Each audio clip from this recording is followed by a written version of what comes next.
Hey, have you ever wanted to make music like this guy?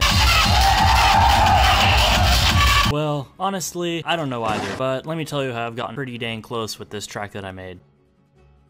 Firstly, make sure Bitwig is open, because this is obviously the superior DAW. Firstly, I am going to show you one of Camellia's most famous pieces of what he usually makes.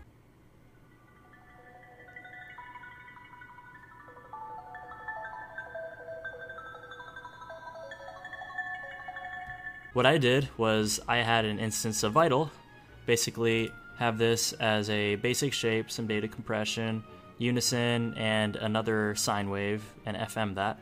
A couple filters, some delay, notch filter, equalizer, reverb. You get the idea. It's just a pluck, just a basic sine wave pluck.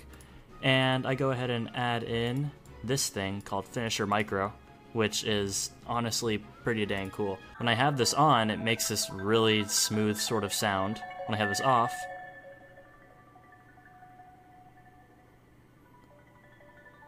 you can notice there is a difference. An instance of Kirchhoff, which is obviously the superior EQ. Of course, add some bit crush, some Gullfoss, and of course, add in a format filter. Add in an edited reverb right on the end right here. Now for the Artcore Elements, I went ahead and took different instances of piano tech. And as well as added a little background layer.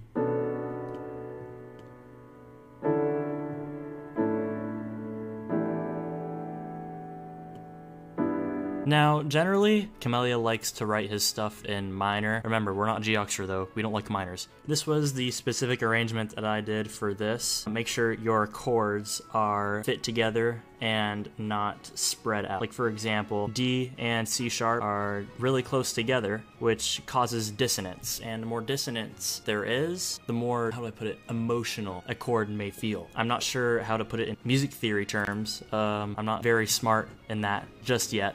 But that's what you're going to want to have with your chords. Damn, Daniel! Next, you're going to have a breakdown part.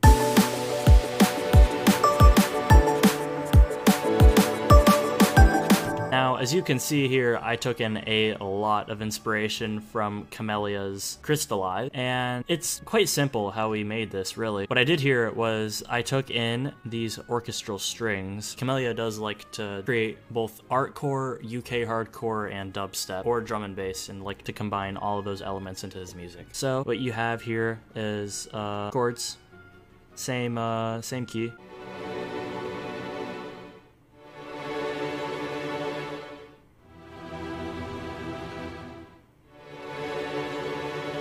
Yeah, you also have this thing,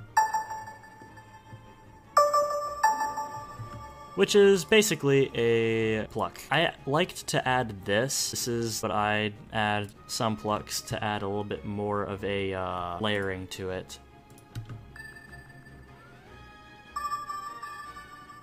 This is not really a Camellia thing. This is more like a me thing. You don't really have to do this. Just layer your plucks however you see fit, but this is the main thing.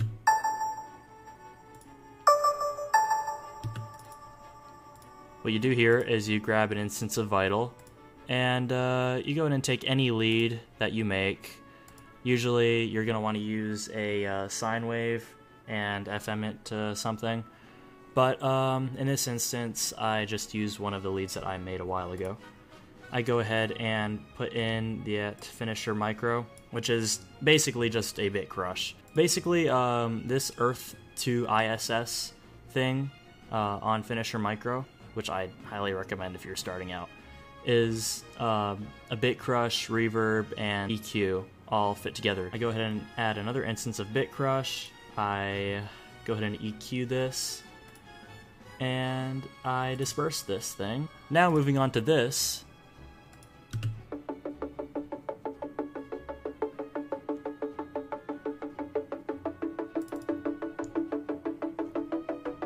What I did here was I added instances of Dune, which I'll go ahead and grab. What I did was just added in a cutoff. I'm not going to teach the entirety of Dune because this is just it's a synthesizer like Vital or Serum. I just automate the cutoff, and yeah, Dune is a very good synthesizer. It is incredible for making saw stacks or saw plucks. Remember to add in effects.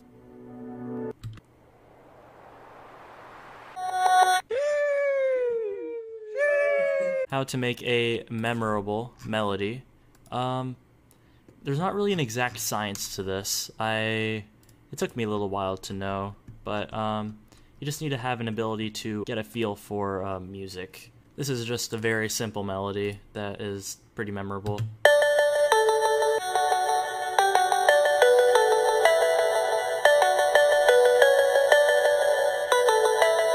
How I made this pluck, you know, vital, same thing, lead, finisher micro, OTT, EQ, bit crush. You'll see that there is a lot of bit crush across this project, and nothing really different. And next we get into probably one of the more important parts of making a Camellia piece, which is the basses. Now,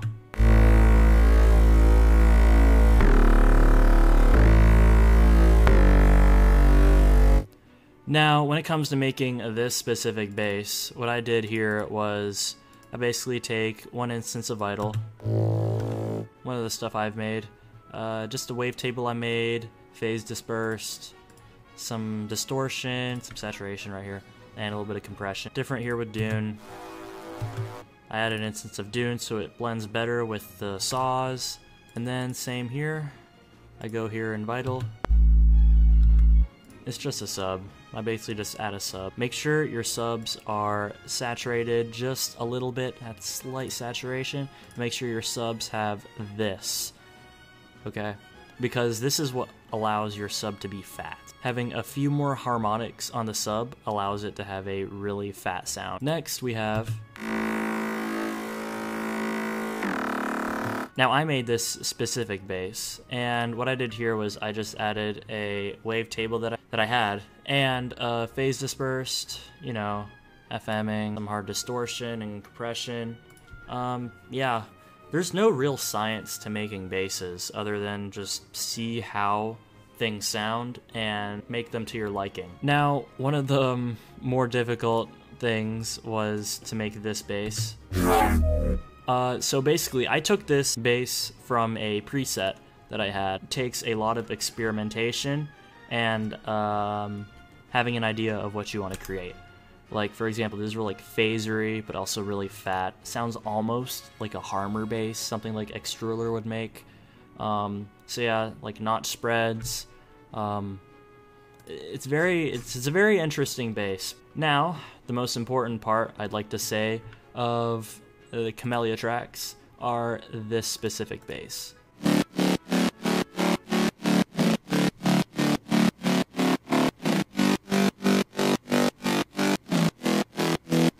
Now, what I did here was I added my own bass that I like to make with these specific basses underneath a saw. And I add a serum. You can use this with any synth. It doesn't have to specifically be Serum, it could be Vital. Next we have this.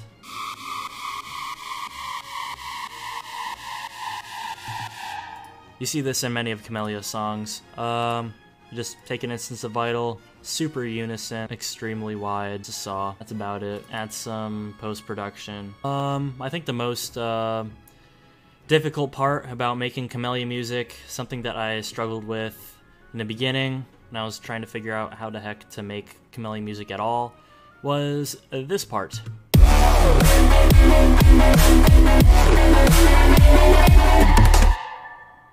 So, yeah, basically it's just Serum.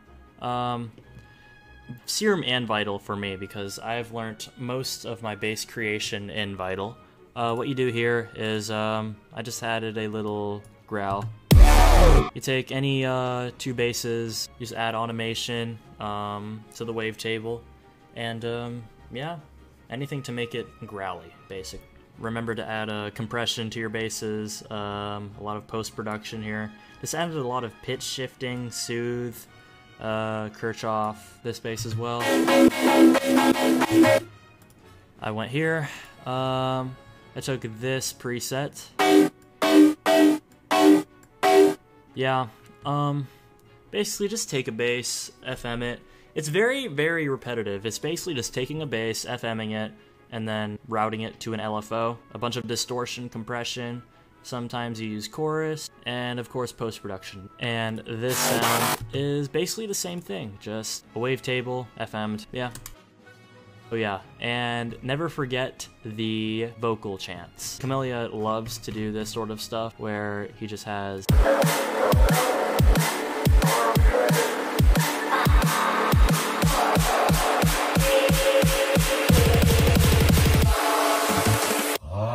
That's pretty much most of the composition, like the basses. Now next is the drum arrangement, which is also a really important part of the Camellia music. Just basically take inspiration from past Camellia songs, like this.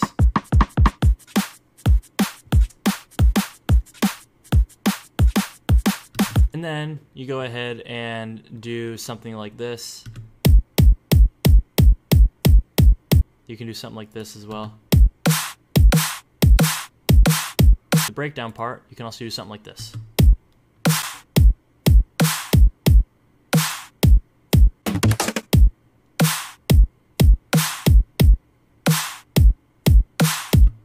And yeah, that's honestly about it. It's not very hard once you get the hang of it. Being able to make basses, being able to arrange, knowing how Camellia arranges his stuff, and trying to create your own ideas from it. As I learn more from music, my tutorials will probably be way more concise and correct. So yeah, that's basically about it.